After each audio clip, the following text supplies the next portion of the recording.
m.com. Ahora.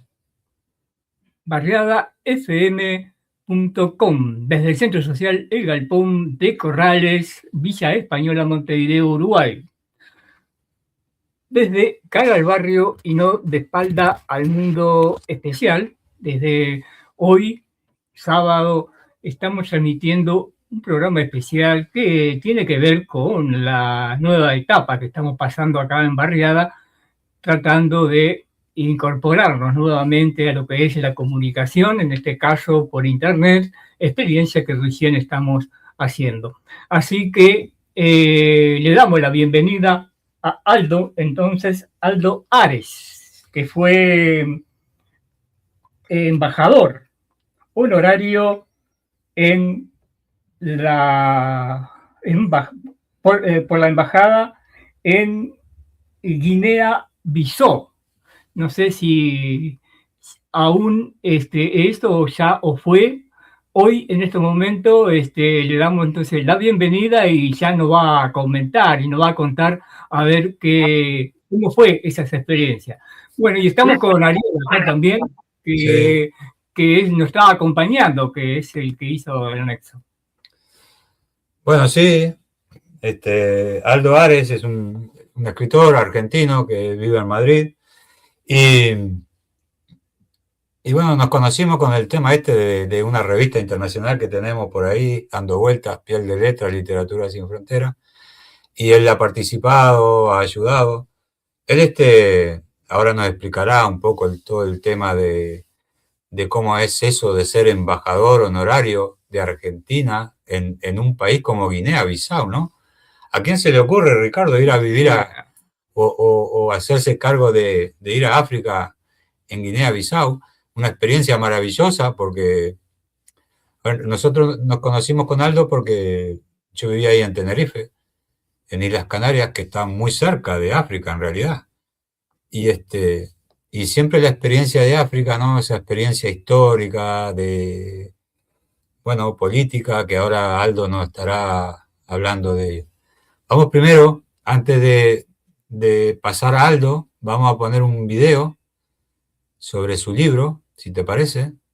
Sí, y ya vamos conociendo un poco más, y que nos va a decir a ver qué es embajador honorario, ¿no? A ver si tenemos el video acá. En que Europa se repartió el continente africano en trozos. Hoy en día los africanos cruzan el océano en cayucos de la muerte para reclamar lo que les pertenece. La Europa rica le pone muros y alambradas, pero el hambre no tiene fronteras. Las antiguas colonias portuguesas de Guinea-Bissau y Cabo Verde son un claro exponente de la prepotencia de la vieja Europa. Como resultado de una independencia tan necesaria como primitiva, África se llenó de dictadores abominables. Así surgió el emperador del hambre, un soldado raso. Como comandante, Teo se convirtió en un mito. Después de 500 años de esclavitud, consiguió expulsar a los invasores portugueses y hacerse con el poder omnímodo de su pueblo. Un poder maldito, corrompido por la violencia, que lo llevó a la destrucción.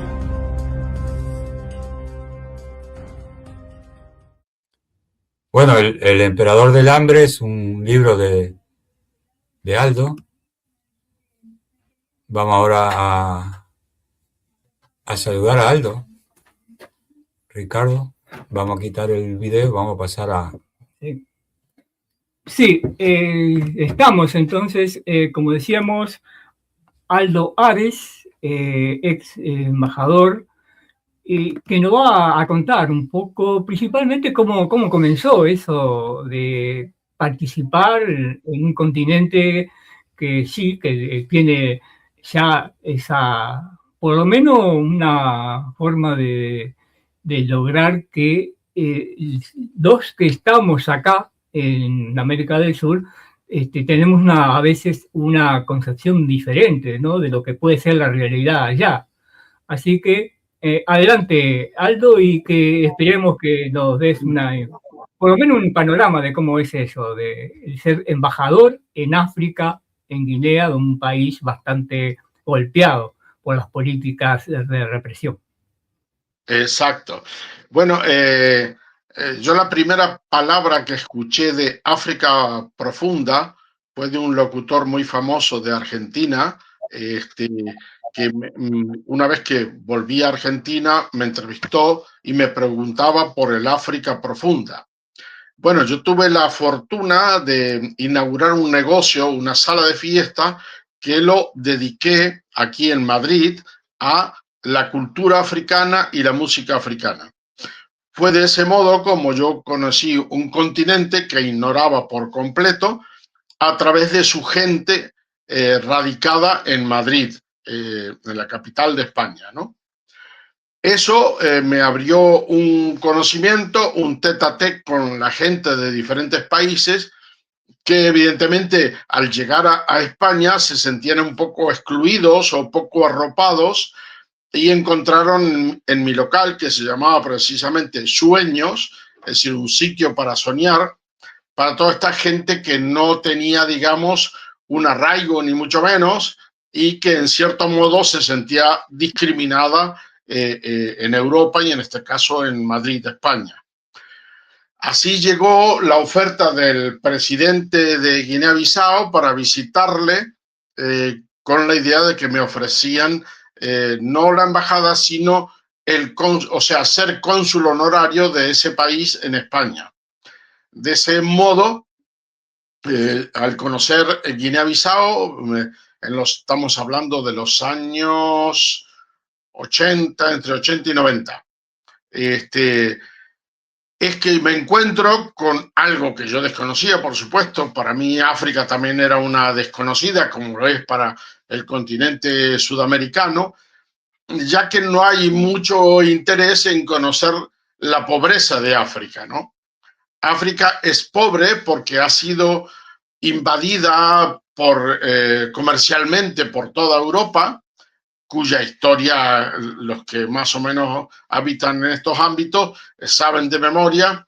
Estamos hablando de hace 300 años, donde precisamente Europa se engolosinó con África a través de sus recursos naturales tan potentes, tan importantes. Gracias a esos recursos naturales, que también fueron bañados con mucha sangre por parte de Europa, se hicieron con esos recursos que permitieron a Europa hacer la famosa revolución industrial. Digamos que ahí empezó el progreso de Europa y el descrédito y la pobreza de África. Digamos, eso sería resumidamente la estructura de cómo nace todo este problema con África, ¿no?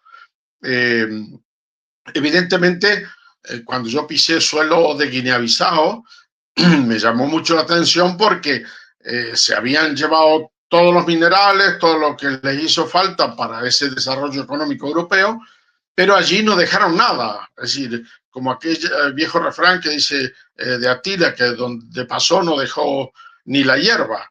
Pues un poco es lo que yo vi ahí, lamentablemente, en Guinea-Bissau. Un país muy rico, con muchos ríos, mucho bosque, o sea, con mucho potencial, pero todo eso estaba, digamos, en pañales, es decir, la gente vivía muy precariamente y pues desde Europa no se ayudó en nada. Entonces, bueno, yo cumplí esa misión aupado por la gente, por los emigrantes de Guinea-Bissau en España, y de esa manera tuve la ocasión de conocer todo esa geografía africana que ofrece al mundo una demanda de asistencia. Es decir, África todavía está sin desarrollar. Es decir, lo más normal es que se hubieran hecho en África, en todos los países donde han estado los europeos, un intercambio, es decir, vale, se llevan los minerales, pero por lo menos que dejen un poco de desarrollo o de tecnología. Bueno, nada de eso, por desgracia, sucedió. Y yo hablo en este libro que se llama El Emperador del Hambre, de toda esa época en la cual está la colonia portuguesa insertada desde hace siglos en Guinea-Bissau y otros sitios, como Cabo Verde también, que está en la parte atlántica, en el Océano Atlántico, a la altura de Senegal, para que se hagan una idea, debajo de las Islas Canarias, ¿no? Entonces, todo eso es un gran reclamo. ¿Qué hacemos los humanos? ¿Qué hace la condición humana, la raza humana en el mundo, depredando y no siendo solidarios con los que te han dado recursos naturales, en este caso, ¿no? Bueno, todo eso ha sucedido ahí y yo, digamos que cogí toda la etapa, me tocó la etapa donde había el primer presidente, Kumba Yalá, el primer presidente democrático ahí en Guinea-Bissau, que acababa de desplazar a uno de los, digamos, dictadores más desgraciados de la historia de África, que fue, digamos, en la novela se llama Teo y en la vida real se llama Nino Vieira.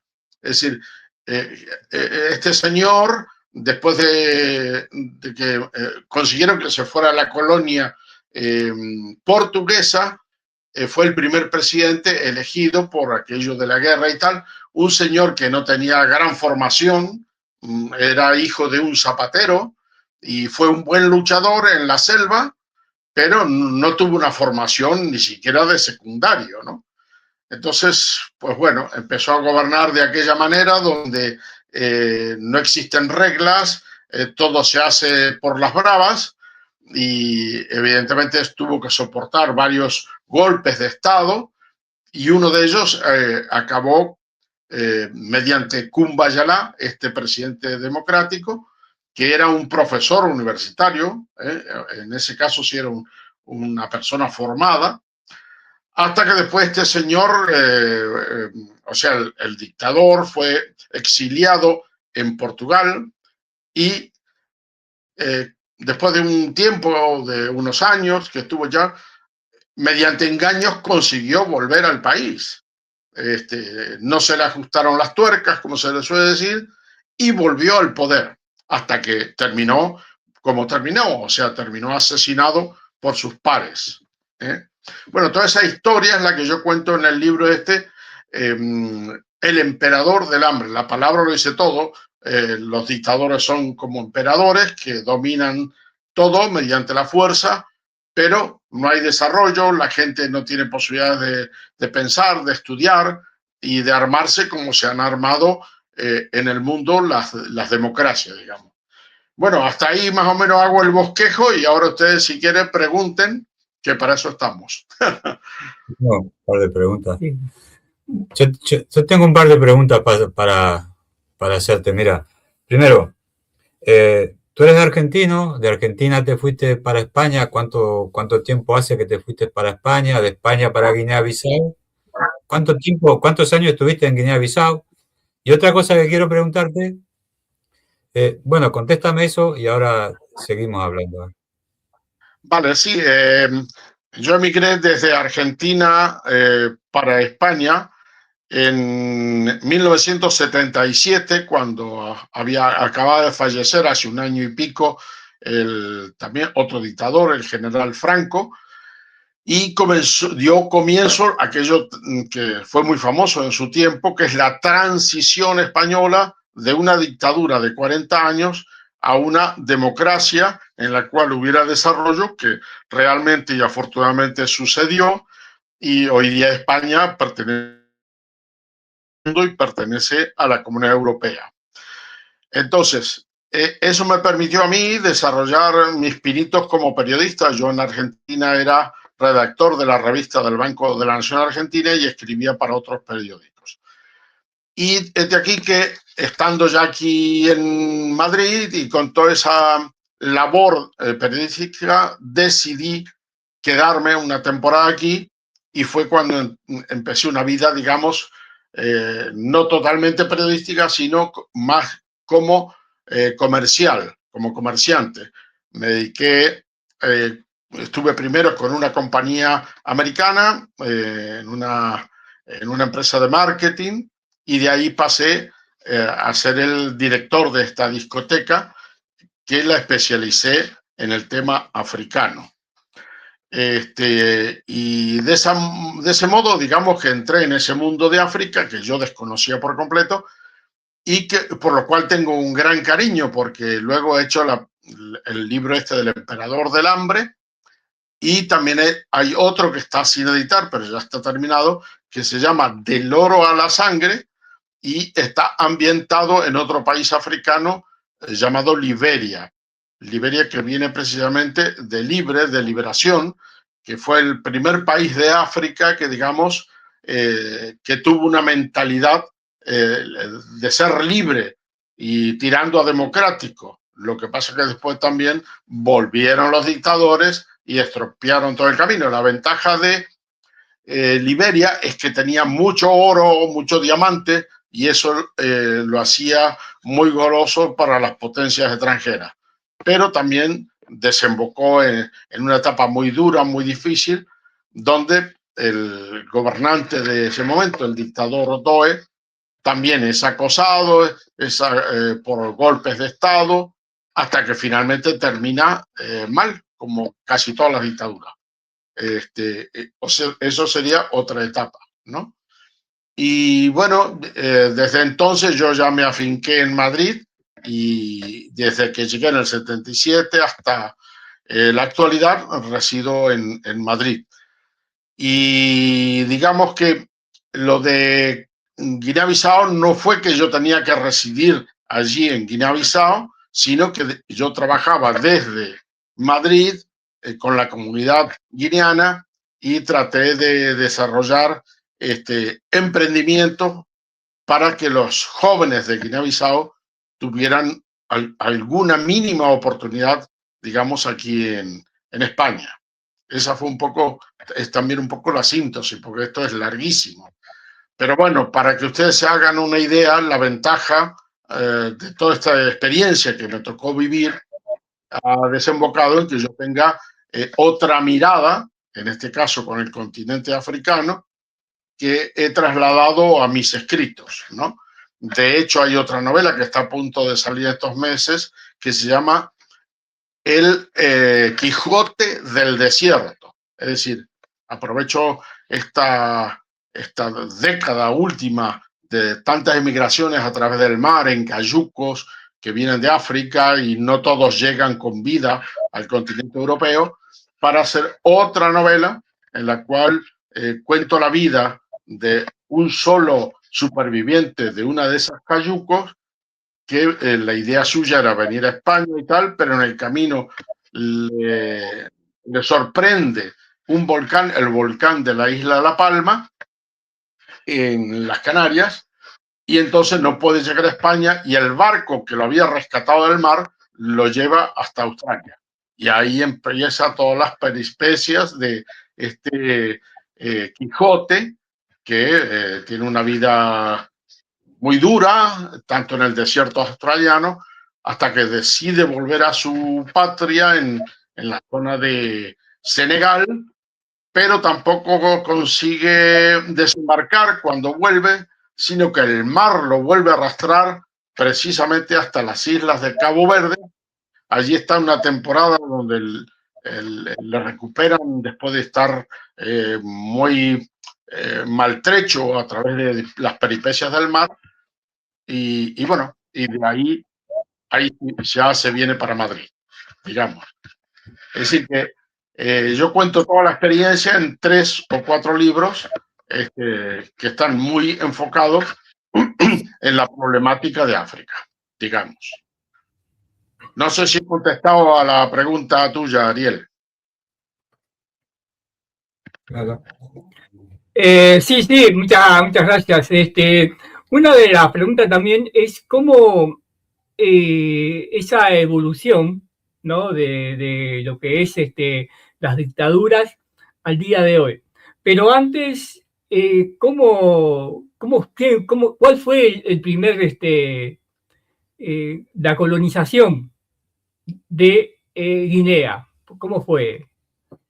Bueno, Guinea se independizó en 1975, casi a la vez con Cabo Verde, que vuelvo a repetir, Guinea-Bissau está al sur de Senegal, en el continente europeo, y Cabo Verde está en medio del océano, a 500 kilómetros del continente, pero tiene gente muy preparada porque Cabo Verde se empezó a formar incluso antes de que Colón descubriera América, porque era un sitio de paso para todos los barcos transoceánicos, y entonces ahí empezó el desarrollo y la mistura, como le llaman en Cabo Verde, o sea, la mezcla de razas de todo tipo de gente que iba en los barcos, que algunos se quedaban a vivir allí, se mezclaban con los locales y con los portugueses, sobre todo, que fueron los que han dominado hasta hoy toda esa isla de Cabo Verde, que son 10 islas completamente habitadas hoy día. Portugal, por supuesto, que ha jugado un papel muy determinante, sobre todo más en Cabo Verde que en Guinea-Bissau. Y eso ha permitido, bueno, en esos años las colonias eran dominantes, por supuesto. La de Portugal en Guinea-Bissau, digamos que fue hasta 1975 que consiguió la independencia. En el verano del 75 se independiza de Portugal, Guinea-Bissau y Cabo Verde, casi a la vez. Que en principio la idea de los nativos de estos dos países era participar juntos en una especie de un país unido, tanto el del mar como el del continente, por los mismos dirigentes. Pero después, con la realidad diaria, digamos, hizo que los caboverdianos, que eran más preparados, de hecho, el que llevó hasta el principio de la independencia fue caboverdiano. Entonces, los de Guinea-Bissau, que eran más de tierra adentro, como se suele decir, tenían más la negritud en su sangre. En cambio, los caboverdianos eran más mestizos, más mezclados. Entonces ahí hubo una disputa y por fin terminaron por no llevar a la práctica la independencia conjunta, o sea que la hicieron por separado. Pero bueno, el problema es que todos estos países, bueno, Cabo Verde, dentro de lo que cabe, se ha desarrollado más que Guinea-Bissau porque ha tenido un poco el apoyo de los Estados Unidos. Entonces siempre ha tenido, digamos, el apoyo económico de Estados Unidos, que le ha permitido ser más progresista que Guinea-Bissau. Estamos hablando, vuelvo a repetir, en el año 1975, o sea, no hace tanto, hace 50 años, que se gestaron esas independencias. Mientras tanto, ahí Portugal estuvo, por supuesto, 400 años como colonia en todos esos países. Que a diferencia de España, que estuvo en Guinea Ecuatorial, que es la parte más tropical, España, digamos, la incorporó a Guinea Ecuatorial como una provincia española, es decir, los guineanos, los de Guinea Ecuatorial, fueron, por así llamarlo, súbditos o ciudadanos que pertenecían a España. Es decir, en los primeros tiempos... Como Islas Canarias, ¿no? Claro, en los primeros tiempos, hasta que en 1960 más o menos consiguieron que se marcharan los españoles por las bravas y se quedaran ellos nuevamente a cargo del país, que como de costumbre también empezó con un personaje que se llamaba Macías, que creían que era una persona blanda, muy tal igual, y terminó siendo un sanguinario como todos los dictadores. Y resulta que después, al cabo de un cierto tiempo, unos 8 o 10 años, el propio Macías fue destituido y fue asesinado por un sobrino suyo, que es el que todavía manda en Guinea Ecuatorial.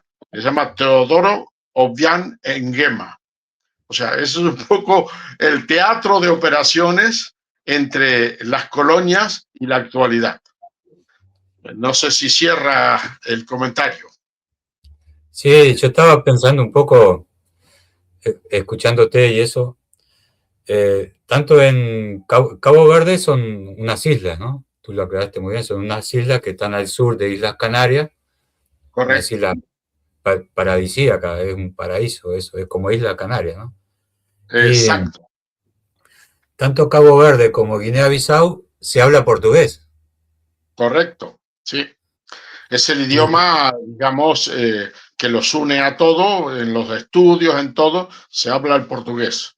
Y después está el nativo, que siempre se ha usado, pero que es más, digamos, marginal. Lo que más se usa es el portugués. el nativo, Al claro, siempre igual está que, en todos los países exacto, conquistados, siempre algo queda, ¿no? Lo exacto, al cultural. igual, eso sí, es un tema cultural, como lo es en Guinea Ecuatorial, que ahí se habla el español correctamente, como casi como el Cervantes. Y bueno, allí la diferencia con Guinea Ecuatorial es que se ha metido mucho otros países del entorno y han incorporado el inglés, que le llaman allí el pichinglis. El pichinglis, que es una especie de español y los idiomas locales, ¿no? Bien. O sea, idiomas deformados o mezclados que han hecho a la circunstancia de la evolución y de la emigración de África. Que África, si solidariamente hubiera sido apoyado por Europa, hoy deberían ser países extraordinarios porque tienen mucho poder con los recursos naturales que poseen. O sea, no Claro, solamente de oro y tal, sino también, en especial, por ejemplo, Guinea-Bissau es un país que podría ser productor espectacular de frutas, verduras, del cayuco, que es, no cayuco, no, sí, bueno, le llaman algo así, es una especie digamos, de otros, ¿cómo le llaman aquí en España? Bueno, lo que se pica para beber cerveza, digamos. Allí exportan como un primer productor mundial, que es el cayú. El cayú. Es un, es un fruto seco que se parece mucho a los famosos maníes. Es muy equivalente, solo varía la forma física, pero el sabor es muy parecido a los maníes. Y en su tiempo, en la época todavía colonial y ya cuando empezó en 1975 la independencia, era el apoyo número uno para mantener la economía del país. Pero después eso se ha ido diluyendo y tal y tal. Es un poco, pasa, son la forma. lo que Exacto. pasa, Sí, sí, sí. Ricardo, es que son países que han sido saqueados, ¿no? En sus recursos minerales, recursos naturales, Claro. conquistados por Europa, pero también saqueados. Mira, voy a hacer una acotación, ya dejo a Ricardo que está ahí con ganas de preguntarte cosas, porque me imagino que estar aquí en Uruguay y hablar con alguien que conoce tanto de África, Sí, no se da todos los días. este, cuando tú hablaste solamente comentarte esto, ¿no? Para que lo hables con, por ejemplo, Agustín Gajate, que es un entendido en Islas Canarias, cuando hablaste de Ajá. tu último libro, la, Sí. la, la última isla que se formó a partir de un volcán de Islas Canarias fue la isla del Hierro, que es la última isla que salió así desde el mar, pues, de un volcán y se formó la isla. Pero Agustín Correcto. es el que sabe más de todo eso, de historia de... Adelante, Ricardo, no sé si querés preguntarle algo, Aldo. Aprovecha que está ahí. Sí, el tema de cómo ese cambio a la democracia después del 75 sigue hasta ahora, es la misma Guinea que hace ya varios años antes, y cómo ha logrado en cuanto al sistema económico y político, si se mantiene o sigue más o menos igual o trata de... ¿Cómo lo calificaría dentro de los países africanos? Bueno, el tema de Guinea-Bissau, como te digo, a mí me sorprendió cuando llegué por primera vez, cuando iba en el avión atravesando desde Senegal hasta Guinea-Bissau, la vegetación tan potente, tan frondosa que tenía a través de bosques y la cantidad de ríos que le atravesaban. De hecho, uno de los ríos más grandes pasa precisamente por la capital de Bissau y, y se parece un poco al río Paraná de Argentina, es decir, porque es un río muy ancho, muy profuso, entonces eso me llamó poderosamente la atención.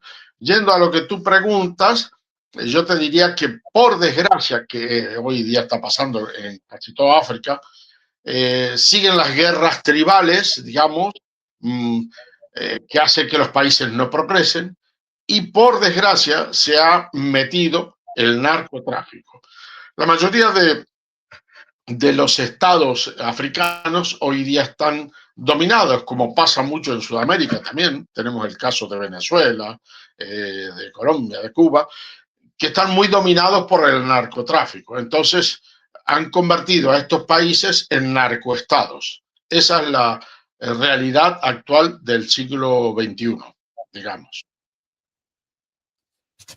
Yo quería preguntarte también un poco sobre el tiempo que estuviste ahí en África, en Guinea, en Sí, un en poco, Liberia también.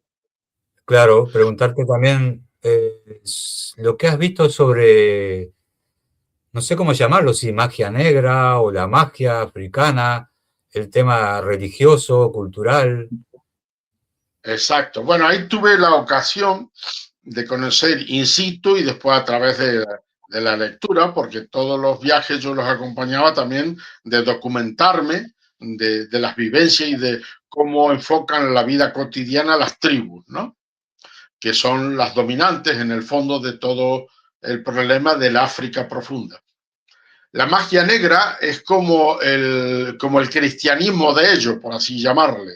Es decir, es lo que domina, es una especie de, de dominio sobre la mente de las personas que no tienen formación y, digamos, emplean la brujería. Le hacen creer a la gente que, por ejemplo, los niños, ciertos niños, nacen con el diablo en el cuerpo. Y entonces le hacen creer a los padres y a la familia que esos niños tienen que desaparecer, no pueden sobrevivir porque si no va a ser un caos y va a traer la peste, digamos, en el país. Entonces, eso que parece que es un cuento chino, no es un cuento chino, es una de las prácticas más, digamos, supersticiosas que existen en el continente africano. Y entonces, bueno, en la medida que tú sales del centro de las ciudades importantes o de las capitales hacia el interior, te vas encontrando con eso, que en los pueblos, las aldeas, están dominadas siempre por un señor que domina todo, que suelen ser gente mayor, que es lo que llaman los brujos. Y el brujo tiene tanto poder, tanta influencia, que la gente se somete a los designios de estos personajes malvados que coexisten todavía en África. Esa es un poco la desgracia de los pueblos africanos, que en tanto y en cuanto no se quite ese grado de superstición que obnubiliza a la gente, digamos, a África le va a costar mucho salir del pozo en el cual está metido, por desgracia. Esa es un poco de las peores plagas que tiene África, las supersticiones y el dominio de los hechiceros o brujos que influencian directamente en la pobre gente, en los aldeanos y todo esto. Y son como los antiguos reyes europeos que a su vez a la gente que trabaja en el campo y todo eso le exigen pagos mediante pagos a través de cereales, es decir, de lo que tengan. Es decir, esa gente sigue dominando esas aldeas y hace que África no se desenvuelva ni se desarrolla como debería ser, por ejemplo, lo es en Europa o en Sudamérica, con sus puntos digamos, entre paréntesis, como se suele decir, porque Sudamérica también tiene mucho de eso, no tan extremo, pero en Sudamérica se domina mucho también a la población con creencias ancestrales, digamos, que es el drama que tiene África. Es decir, es la otra vertiente que hay en este continente que es muy rico, también tiene sus desiertos, que en la parte de Senegal, hacia el centro y tal, pero digamos, siguen dominando territorios agrícolas que son extraordinarios. Guinea-Bissau es un caso de ello, es un territorio muy agrícola, aunque tú vas por las carreteras, por ejemplo, circulando y te encuentras que tienen tenderetes colgados en la carretera con carnes, con animales que acaban de matar, llenos de moscas, llenas de cosas que parecen posibles, pero lo son. Y sin embargo, el contraste es que el continente africano crece más que Europa y que muchos países desarrollados. Es decir, ellos tienen en la sangre, tienen una fuerza en sus ancestros, en su vivencia, que hace que su resistencia, por ejemplo, a lo que dejan las moscas en la carne, ellos se lo comen y ninguno se muere. O sea, son muy fuertes en la parte física y personal. Ese es otro detalle también que sobresale muchísimo allí en África. Y bueno, también he estado en Casablanca, en la parte, digamos, más cercana a Europa, que tienen otras características, que eso sería para comentarlo aparte, como se suele decir. Pero el África profunda es así como lo acabo de comentar y más que nada he tratado de hacer una especie de estructura para que el oyente o el telespectador, digamos, vea un poco las claves. En este caso de África, la gran desconocida es África. Y luego la gente hay de todo, hay gente que cuando ven a un blanco por esa zona intentan extorsionarlo, engañarlo, es un poco la lógica que le ha dejado la existencia. Es decir, si a ellos le han estado engañando durante siglos y le han robado durante siglos, ellos cuando ven un blanco en general tratan de pegarse como las moscas a la carne para tratar de sacarle todo lo que lleven consigo, digamos. Es la realidad. Aldo, vamos a hacer una breve pausa y después podría ver si nos da un panorama de que según parece hay allá, por los informes que hay, había o si continúan varias etnias, son muchas las etnias. ¿Qué influencia tienen esas etnias hoy en Guinea? Pero vamos a la pausa y después nos contesta. Perfecto, encantado. Un saludo a todos los oyentes de la zona de Uruguay y Argentina. Y me alegro mucho de estar al aire con ustedes.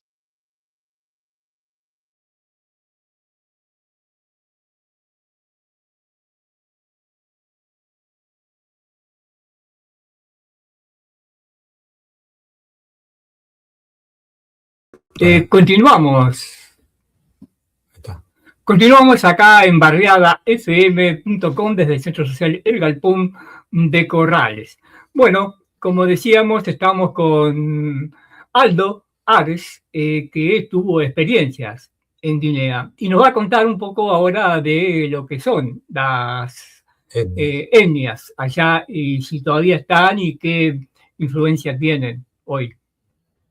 Exacto. Bueno, como dije en los anteriores comentarios, la gente, sobre todo la de las aldeas, las que están fuera de la gran ciudad, aunque dentro de la ciudad también se mantienen, digamos, como especie de guetos. Digamos, las etnias vienen a ser como guetos que viven siempre relativamente enfrentadas. Y otro detalle que no he comentado antes es la influencia que tienen sobre las mujeres, sobre el sexo femenino.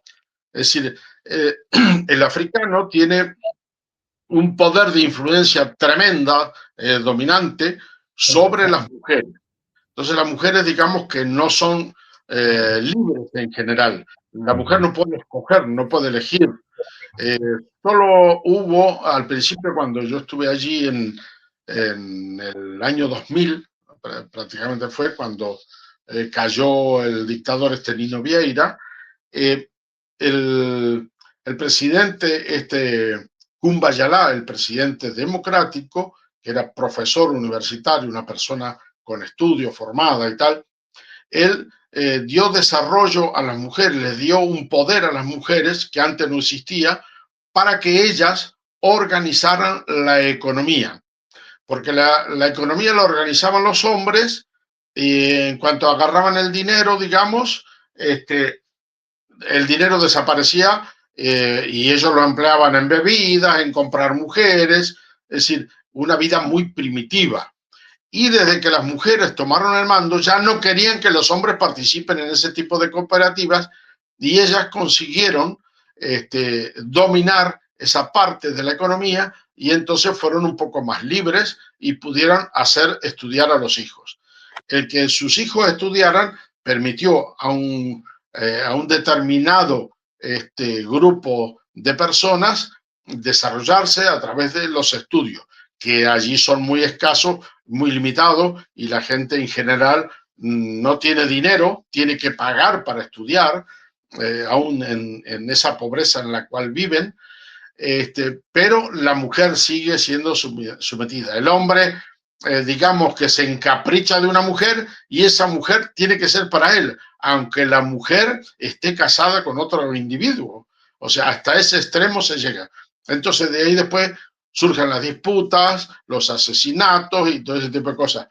En esos tiempos, hace 50 años, todavía la experiencia que yo viví, los hombres incluso robaban los niños en las aldeas, hacían huecos en las casas, que eran generalmente de adobe, y se robaban a los niños pequeños, porque los sacrificaban y se untaban todo el cuerpo de sangre, porque decían que eso los hacía más viriles a ellos.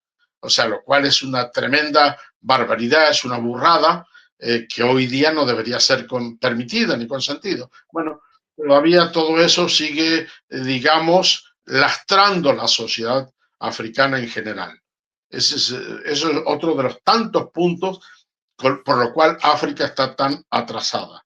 Es decir, no hay respeto por la ley en general, y bueno, cuando te toca un hijo que viene con esas, digamos, máculas, lo que sucede es que esas personas, de hecho, conozco una persona, una africana que vive acá y que es de Côte d'Ivoire, de esa zona más o menos, que tenía un hijo que nació con discapacidad mental, y entonces la querían obligar a asesinarlo al niño, porque decían que eso era un problema para la sociedad. Bueno, esta mujer consiguió escaparse de su país y vino a parar aquí a España, y consiguió que durante 20 años su hijo fuera tratado, al menos, por lo menos, con un mínimo de dignidad. Bueno, lamentablemente, estas personas que tienen tantos problemas físicos, en este caso discapacidades muy graves, luego terminan muriendo. El hijo de esta mujer, que se llama Glenda, murió a los 20 años aquí, ya estando aquí bastante desarrollado. Y la madre entonces ha creado una ONG, una asociación de mujeres, y se dedica a recaudar fondos aquí en Madrid para destinarlo a ayudar a los niños con problemas en su país de origen. Es decir, hay de todo. Hay mujeres que consiguen emanciparse así de esta forma por la fuerza, y consiguen aportar un mínimo de luz en algunos países, sobre todo del oeste de África, ¿no? El oeste de África, los países del oeste que lindan con el Atlántico, son como un poco más, por así llamarle, civilizados.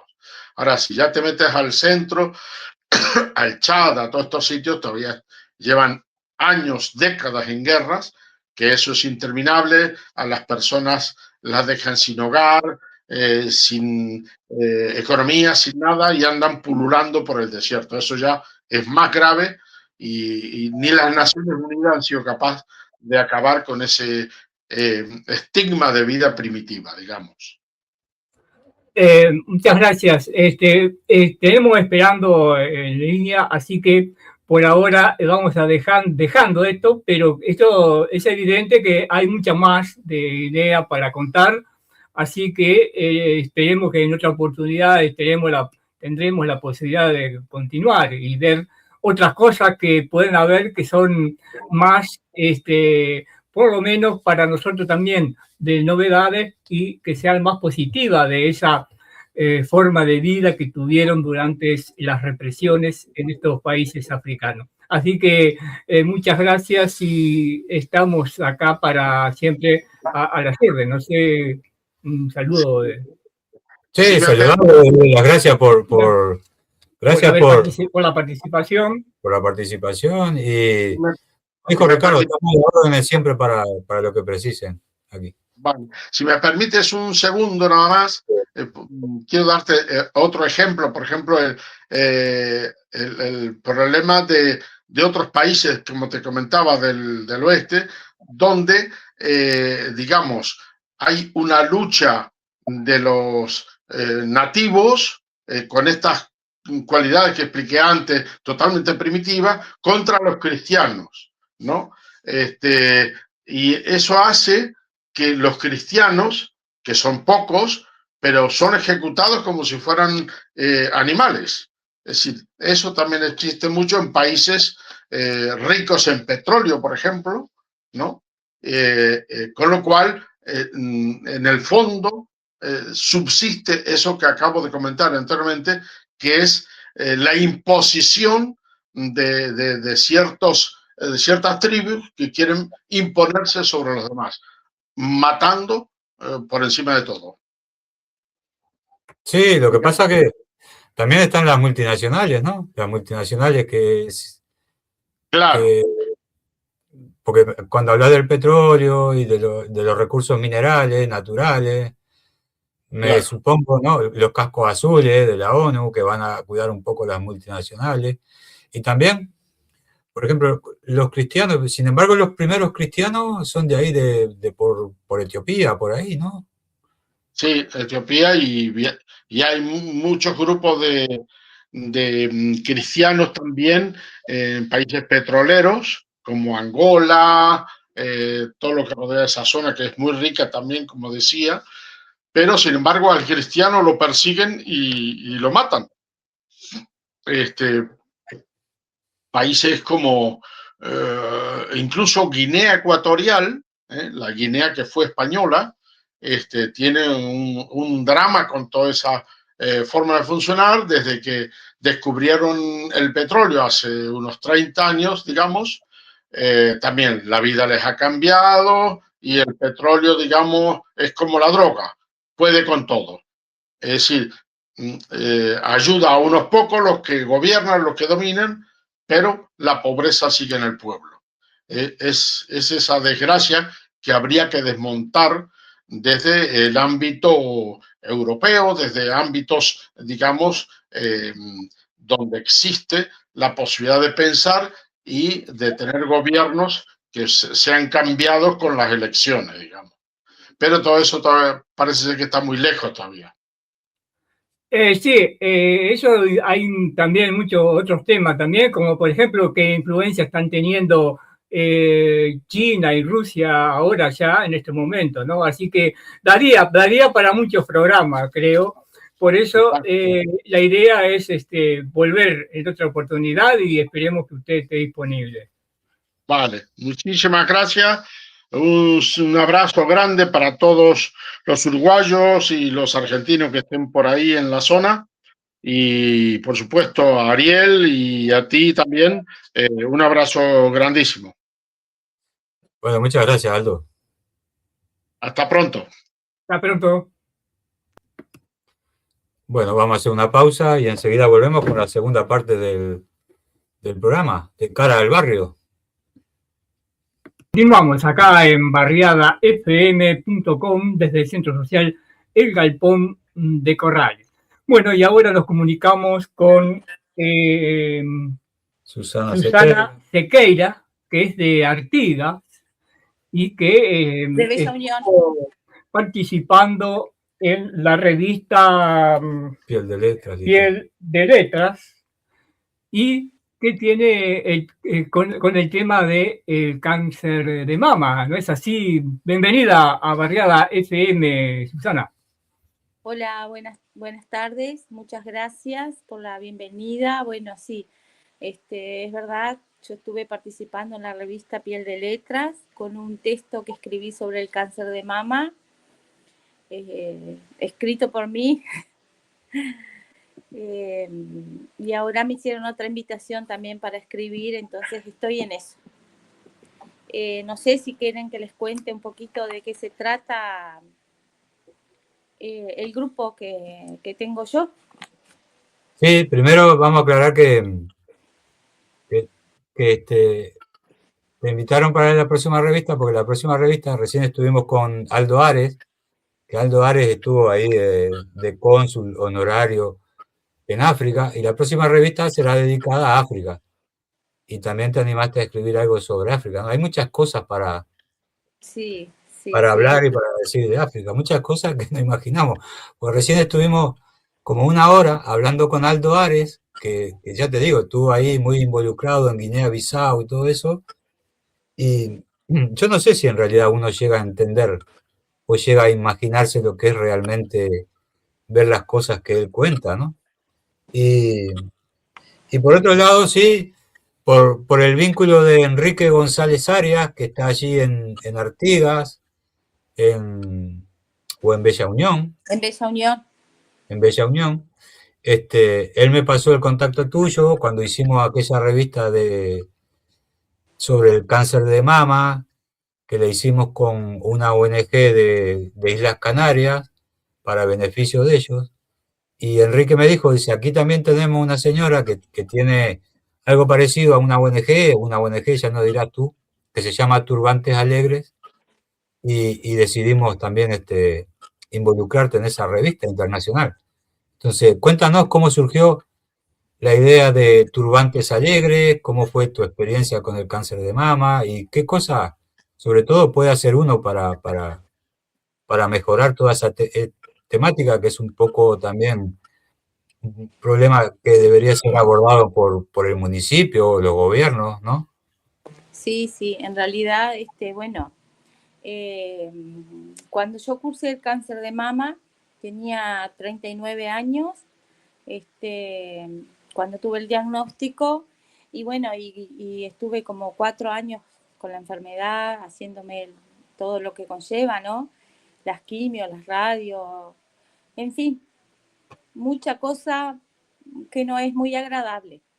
Lo que me pasó a mí, como yo trabajo en la salud, siempre estoy viendo el tema de las enfermedades y todo, pensé en crear un grupo desde mi lugar, desde la parte de la profesional de salud, y haber cursado la enfermedad para entender también cuando estás atravesando eso, de decir, bueno, yo sé lo que estás sintiendo porque yo también lo pasé. Entonces tuve esa idea de crear un grupo de ayuda y de promoción y prevención. Entonces se sumaron unas cuantas personas conmigo y bueno, hicimos el grupo y bueno, desde ahí empezamos a hacer lo que se trata, campañas de prevención y después ayudar a las personas que están cursando y que a veces no entienden qué es lo que me pasa, qué me va a pasar, qué tengo que hacer. O como yo siempre decía, a veces hasta un simple vaso con agua que estás sola y necesitas que alguien te lo alcance. Y qué mejor que alguien que ya pasó y te entiende. Entonces el grupo se creó en julio del 2023 y bueno, vamos creciendo, estamos intentando arreglar la personería jurídica, tenemos una comisión y bueno, nos abocamos en ayudar, en hacer las campañas y bueno, y siempre estamos a la orden por con las mismas instituciones.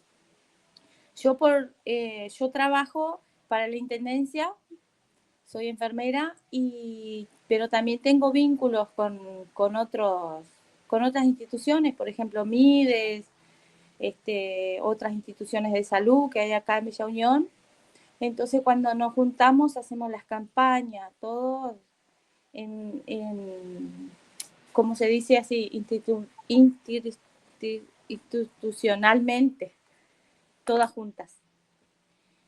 Y bueno, y es eso, es un grupo de personas que tratamos de solventar algunos pequeños gastos que puedan tener algún paciente que a veces tiene que viajar hasta la capital, viste que queda lejos, ¿no? Y a veces no nos hace falta algo, nosotros lo ayudamos y después seguimos con campañas, hacemos folletos. No es solamente cáncer de mama, sino todo tipo de cáncer. Y estamos creciendo. Estamos con un grupo lindo y bueno, vamos creciendo. Pero no, o sea, todo lo hacen ustedes, ¿no? Juntándose, peleándola a puro pulmón, ¿no? No tienen ningún apoyo institucional del gobierno, de la intendencia, o tienen, por ejemplo, Turbante Alegre tiene una sede, un lugar donde reunirse, algo, no, tampoco. Ahora tenemos la casa de una integrante que nos donó ahí un lugarcito y bueno, tenemos nuestras cosas ahí, nos juntamos ahí, pero no contamos con ninguna ayuda del gobierno y eso todavía no. Sí hacemos colaboraciones, hacemos rifas, hacemos peaje o juntamos una plata así pero como decís tú, a puro pulmón nada más. Claro. ¿Desde cuándo está participando en esta asociación? ¿Cómo se formó? ¿Hace mucho tiempo?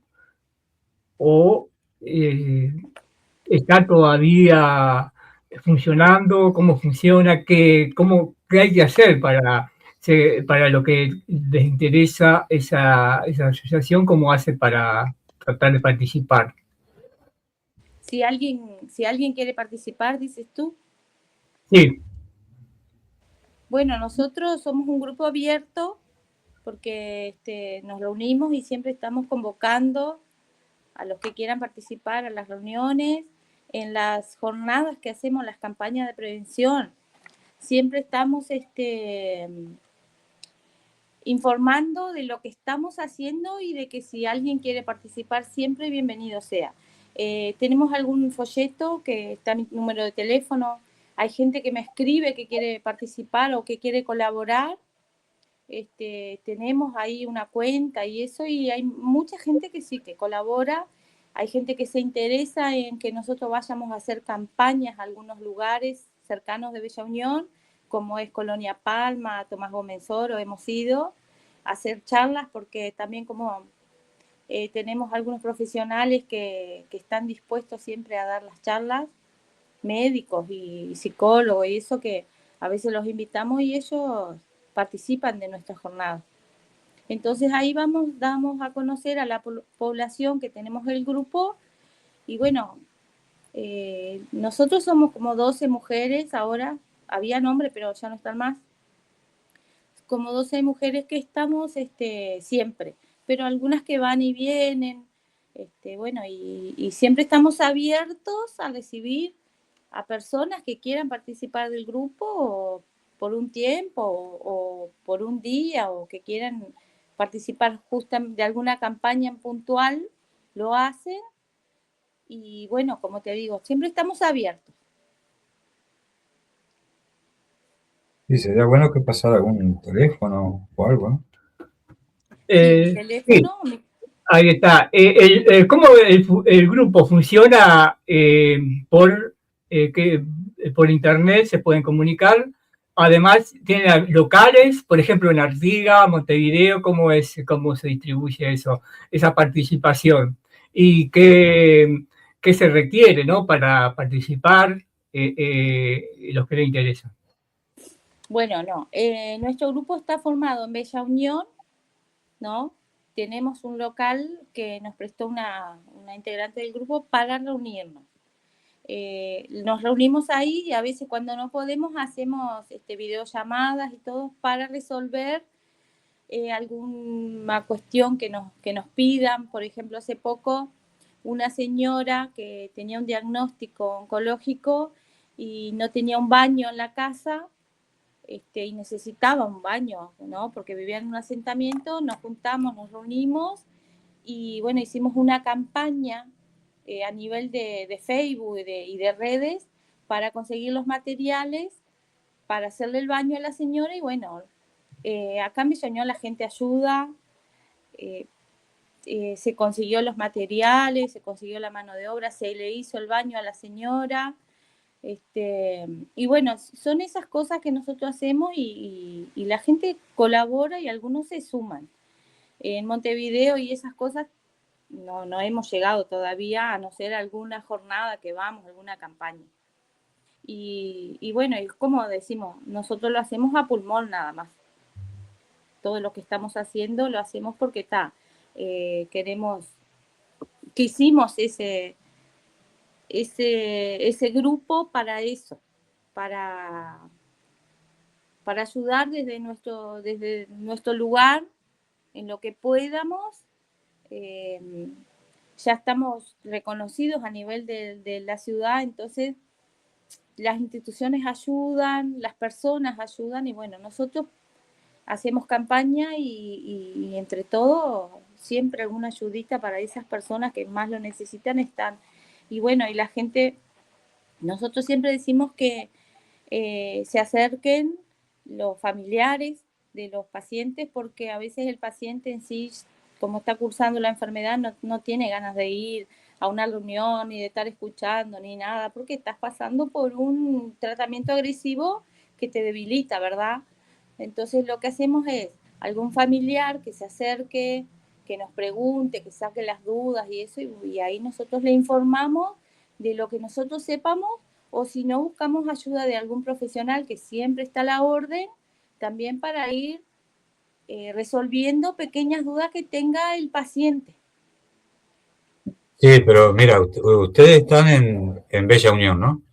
Yo, por ejemplo, soy de Montevideo, entonces quiero colaborar o quiero acercarme, pero no voy a ir hasta Bella Unión. Entonces, si tú tienes algún folleto por ahí o lo quieres ir a buscar para decir algún correo electrónico o algún teléfono para que la gente pueda comunicarse con ustedes, porque eso es lo principal. Por ejemplo, en el logo ahí que dice Turbantes Alegres, tendría que tener un correo electrónico abajo, porque también puede haber gente del exterior. Tú sabes que, por ejemplo, nosotros con el tema de la revista, con estos programas de radio, nos escuchan de todo el mundo.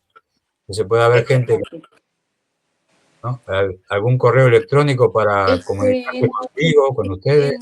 En ese logo no está, no, pero tenemos otro sí que en este momento yo no me di cuenta de tenerlo, pero el correo lo digo porque por si alguien... Vino el correo electrónico, ¿eh? El correo electrónico es turbantesalegres@com.uy. Es muy fácil el correo. Falta el Gmail. Gmail, sí, es verdad. Gmail. turbantesalegres@com, no me acuerdo bien ahora, pero y mi número de teléfono, que yo soy la presidenta del grupo, es 099-904-006.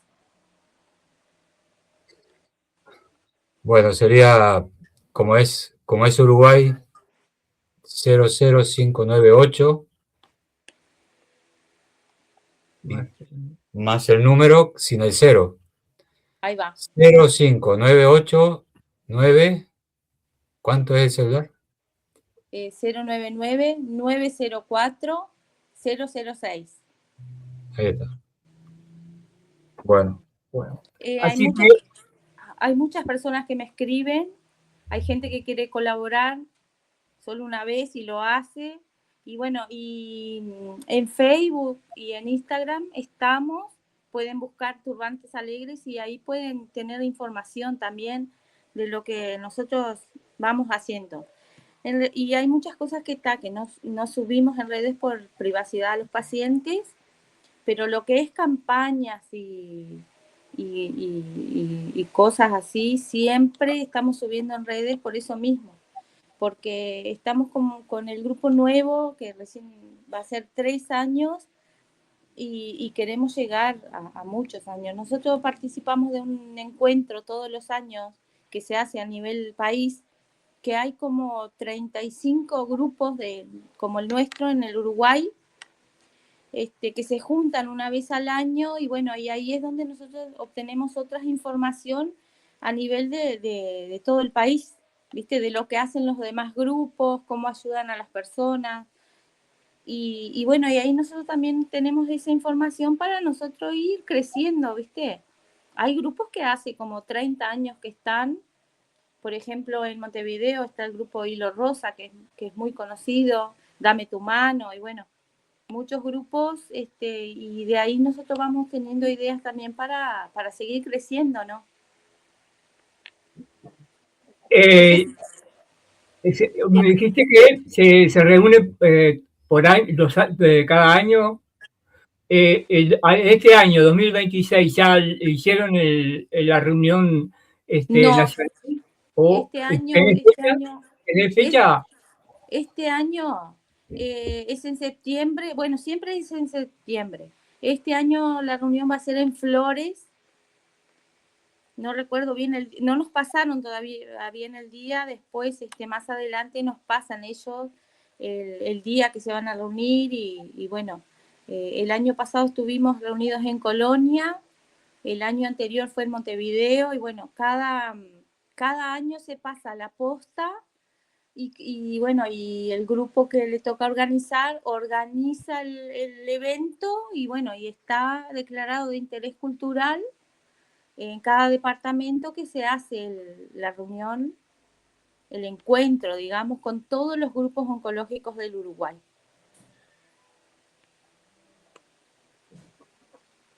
Bueno, mirá, acá tengo el correo electrónico igual ya lo dijimos, pero para ser más claros, ¿no? Sí. El correo electrónico de turbantesalegres@gmail.com. Y después tenemos el número de teléfono tuyo, el número de móvil, de celular, por si desde el exterior nos quieren ayudar o quieren revisarte o preguntar o interesarse. Y sería, como es Uruguay, sería más, el signo de más, 598-99-904-006. Ahí hablan con Susana, que está allí en Bella Unión. Y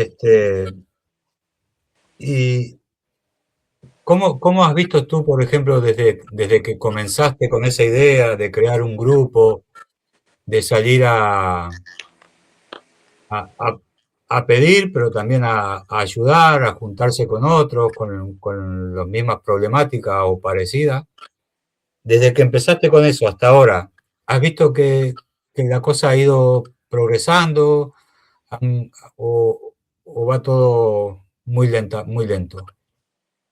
No, en realidad progresó mucho, mucho.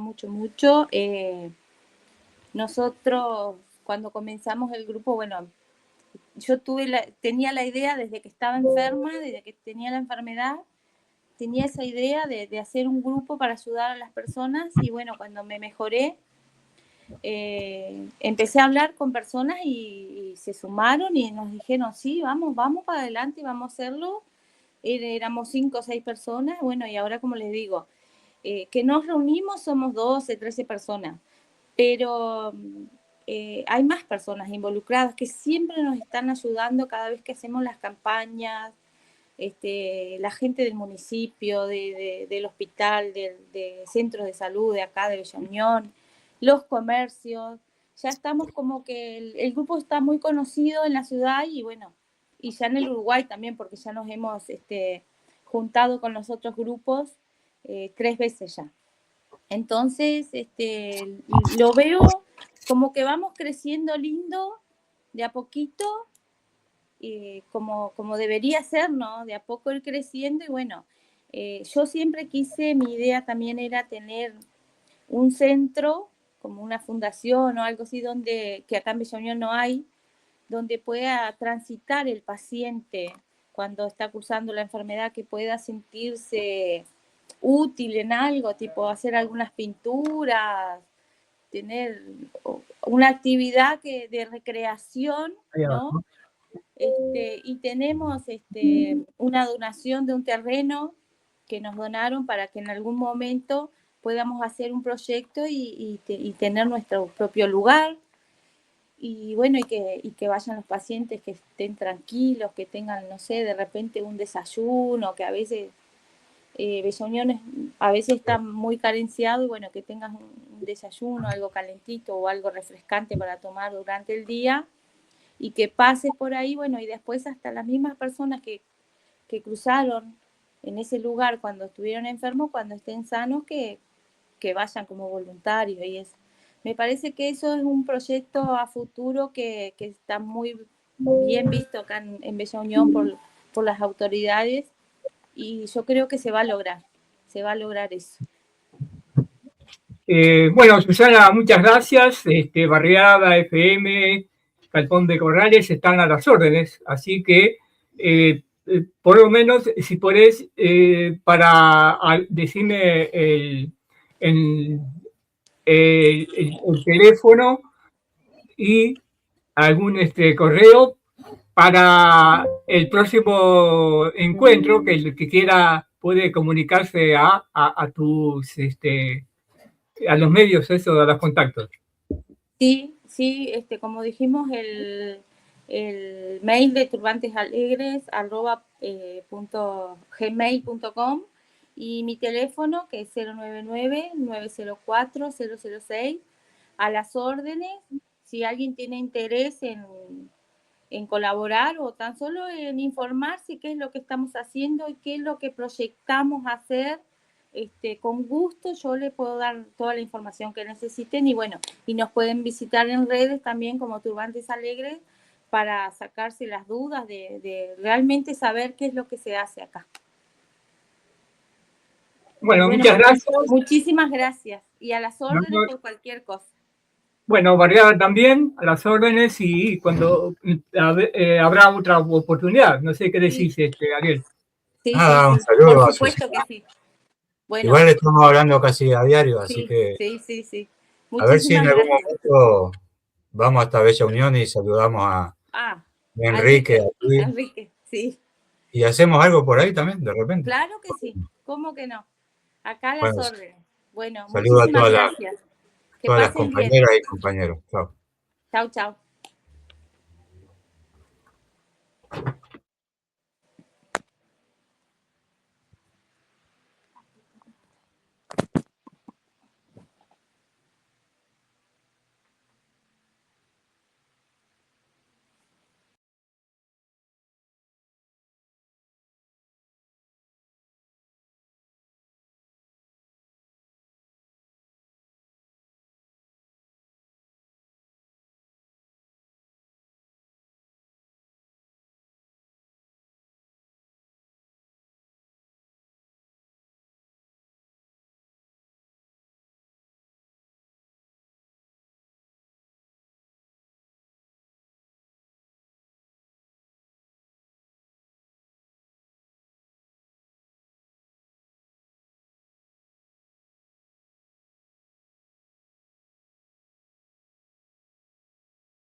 Ahí.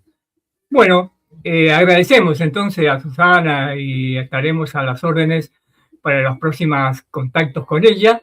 Y estamos dejando entonces por el día de hoy este contacto y esta comunicación que le estamos llevando a los vecinos y a todos aquellos que están comenzando a descubrir barriadafm.com, y por eso tratamos de ir mejorando lo más posible durante este tiempo. Estamos en una coyuntura donde, como nosotros decimos, estamos pasando después de varios meses sin salir al aire por Barriada FM 96.7, que todavía estamos en algunos trámites y que pronto estaremos en el aire en los 96.7. Por ahora continuamos entonces con barriadafm.com y ya le estamos diciendo entonces hasta el próximo. Y continuamos con la música de Barriada FM. Ariel. Bueno, muchas gracias por la invitación y seguimos adelante como siempre. El próximo sábado haremos otro streaming de esto, otra grabación, a ver qué, sobre alguna otra cosa interesante que surja en la semana, que hay muchas cosas interesantes, buenas y malas que siempre surgen, ¿no?